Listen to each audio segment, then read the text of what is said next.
All right, everyone. Your host, Cy Smith. As I stated earlier, I know my shirt is wrinkled today, so I wanted to get that out there so people won't use that against me.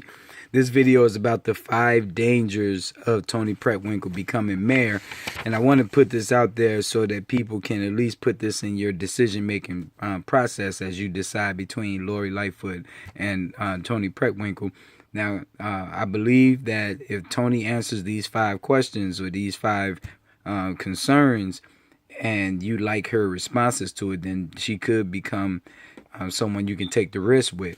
There's not a lot of track record on Lori Lightfoot, but I want to just speak about the dangers of the person we do know, and then I'm going to talk about why Lightfoot might be worth the risk. First and foremost, her commitment, talking about Tony Preckwinkle, why she's dangerous as mayor. Her commitment to her culture. Number 2, her allegiance to the party. Number 3, her arrogance on her past mistakes or missed opportunities. Number 4 is her perspective, her view going forward, the way forward. Number 5 is her national prominence and what that can mean across the nation. So those are the 5 reasons, the topics that she is a dangerous person for the city of Chicago to elect. Her commitment to the culture, her allegiance to the party, her arrogance, and her view of how the city should operate, and her national prominence. Now, there will be people who have jobs, have special interests as a result of her. So they're going to defend her because they want to hold on to what they have. And that's fine. That's politics. That's the way it is. What I want people to look at, you judge a society how they treat the least of thee. So I want to look at the least of thee, not the people who are making good money, who's a part of the system. So let's get into each one. The first one, her commitment to her culture. Chicago has been run by white men for its entirety. We had Jane Byrne, at a certain point. This is historic to have a black woman. One of the two will make it be the first black woman as mayor. So what that means is when you look at the city's workforce and how white men have been at the streets and sanitation and the police and the fire department, they understood to take care of their culture. 80% of the police departments around this nation are Irish. That's why they play the bagpipes at funerals and memorials, because that comes from Ireland. So it's important to understand that whether they publicly admit it or not, they have a commitment to their culture. Now, they don't, we shouldn't be blatant saying Tony got to do for blacks, but to totally play like it's not relevant says you do not have a commitment to your culture. So the Dailies, the Burks, the Burials, the Verdoliaks, the key is in that regard for Tony Preckwinkle, what's your commitment to make certain that not just the blacks who support you, but the least of the blacks that you took care of. And I can't say she did that. We'll talk later about the soda tax to be an example on how you hurt your own culture, that you knew Cook County being the largest black county in America, what that would do to black people, the least of thee. Number 2, her allegiance to the party. Her allegiance to the party. Berrios was the head of the Democratic Party. Mike Madigan, the head of the state Democratic Party. She has toted the party line against the will of the masses. So the Democratic Party is the God in Chicago. It sets the direction for the nation. And so when you look at that, in her position, it could have been more resistance to say, you know what, it's wrong what's happening to black people, and I'm going to stand up for that and turn and change the party instead of going along with the party. Too often she has been silent. And in the military, if you see wrong and you don't do anything, you're complicit with it. So I use that as a way of judging and passing my expectation with her. She should have done a whole lot more for what she saw that was being done wrong, that hurted primarily the largest African-American county in America. Number 3, her arrogance on past mistakes and missed opportunities.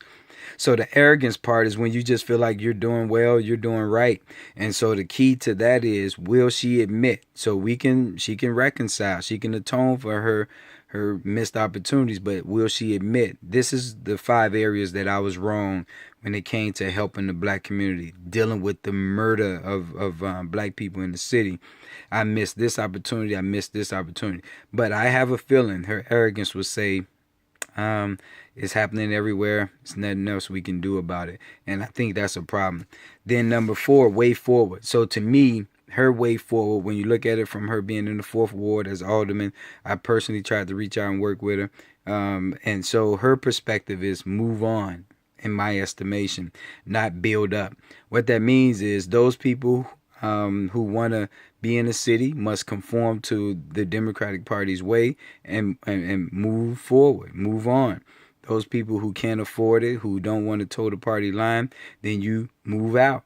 So instead of building the people up, it's more or less you just move on, go somewhere else where you can afford to be. We're moving the city in the direction we want it to be. I don't see the compassion in her that says, I'm going to build people up. It's more or less keep it moving. She can be very, I ain't going to call it ruthless like I read in the paper, but she can be very not compassionate. The last one is her national prominence. Actually, if you look at the State Board of Elections, she had a presidential PAC, Political Action Committee, with money in it. So it says that she has a national following that thought she could even potentially become the president of the U.S. Chicago is a base, a strong base, 3rd largest city in America. So the point is, if she wins, it'll be similar to the Daily, where literally you have Democrats from all over the nation having influence in Chicago and not our people block by block. We want to have a bottom-up candidate, not someone that's pushing agendas from the top down. So in essence, a good example of her lack of concern for the small person, and remember, biblically, you judge a society by how they treat the least of thee. Instead of taxing, since they needed money, and running to put Todd Stroger out over a penny tax, not only did she do that, but made it even worse. Instead of creating a soda tax and then trying to hide it as a health or reason to fix the health, instead of creating a transaction tax, which would tax the wealthy, which would tax people who are investing, she chose to tax the poor people. That is very clear. It's not ambiguous at all. I chose to tax these people, and I'm going to say it's for their health reasons and not the rich people. So this is an example of not standing up for the least of thee. Then the last thing is she's entrenched.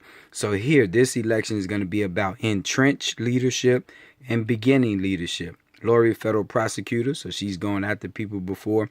Tony is so entrenched nationally, locally, that you're going to get status quo. Remember, she sits on the county board with John Stroger. Now, good thing Bill Daley lost. We know what Rich Daley did and Daddy Daley did.